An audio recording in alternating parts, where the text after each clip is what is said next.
learn how to change your mind, you won't have any change left. So I'm starting to come to the conclusion that the dollar either did bottom here, or there still could be one more flush just under 100 to put in a low. And then we'll take it a step at a time where I think we could rally back to, 102, 103. But I've actually seen counts where we could travel all the way back up to 106. And yesterday's action, very tough to be, like I said yesterday, very tough to be a position trader the way things are whipping around. But I'm pretty negative on the euro. Could it rally one more time? Yes, but it had its chance, and now I still think that minimum we're going to see it under 110 in the weeks ahead. And that's regardless whether or not we make one more high or not. Aussie, I felt smart yesterday that we, negated the breakout, and because I didn't buy this breakout, and then I wake up and it's here. And sure, it could make another high, but Aussie as well. Um, I'm thinking there could be a pretty good break, maybe back towards 67 and a half. We'll see. I haven't committed to the long side of the dollar, and actually, I'm going to be gone next week.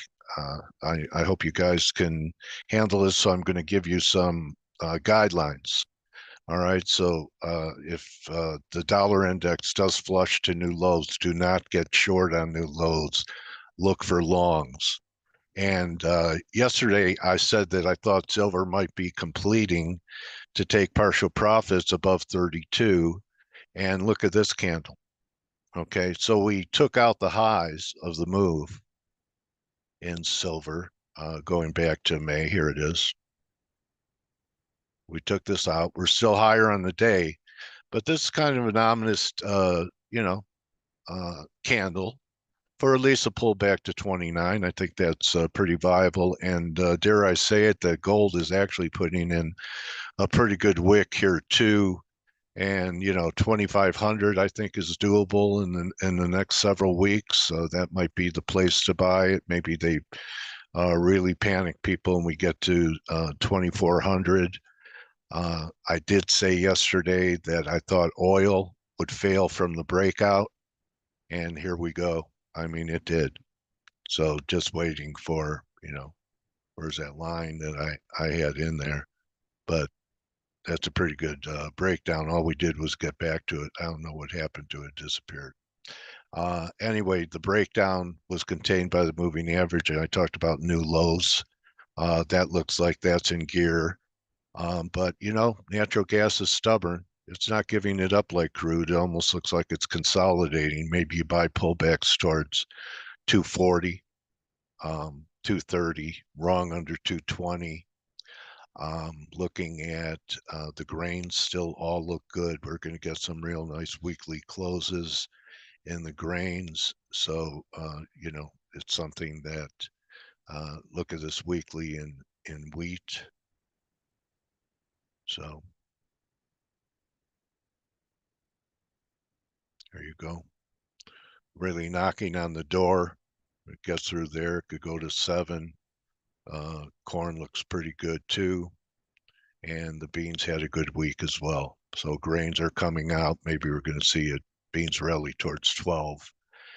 And as far as risk is concerned, we're not at levels yet where I'm looking to sell it. But remember, we had Steve on last Friday, and he talked about 58, 55. So we're not that far away. The weekly diverging. See the daily. I think the daily is still diverging, is it? Yep, still diverging. So we're heading up toward this level 58, 55. Otherwise, if that doesn't happen, maybe a break to 56 first and then new highs. I'm not sure if this is going to last into past the election. It's still my base case that we're still going to blow off. But looking for a turn in the dollar, even if it makes the new lows, that gives me a feeling that we're really getting closer. 6,100 still viable. I don't see any trades there, but basically the view on the dollar is shifting. So the dollar is a fulcrum of the wheel. And if the dollar is going to start turning good, maybe this is only drive two, and we have to have a three. Um, Same with the yen, although I still think the yen can trade up towards 150. I think you have to buy pullbacks. So that's the big news for me this week is, I've been a dollar bear for a while, and, trading is a process, and I could be wrong, and the dollar could collapse, but I can't ignore what I'm seeing. I've been patient, maybe not patient enough for the dollar to reach its low, but we have divergence even in the strength in the pound. So commodity currencies, seem to be the strongest. Canada put in a reversal day. I don't know if this is it or not, but I wouldn't be shorting Canada anymore for a while, because if I'm right about the dollar, Canada's going to rip. So that's my calls and what I think is happening here. So I hope that I've been helping you guys out with some ideas. The long silver from 28 was a nice trade. It could be going to 34, 36, 50, 200, like all the, silver squeeze bulls are talking about.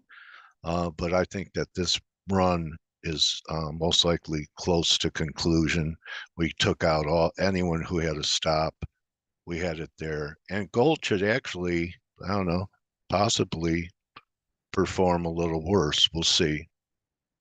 Anyway, that's a wrap. I'll see you in the room. Mike is out today. He'll be back tomorrow. And good hunting in the meantime. And I'll see you in a week. Don't just count your pips, count your blessings. Adios.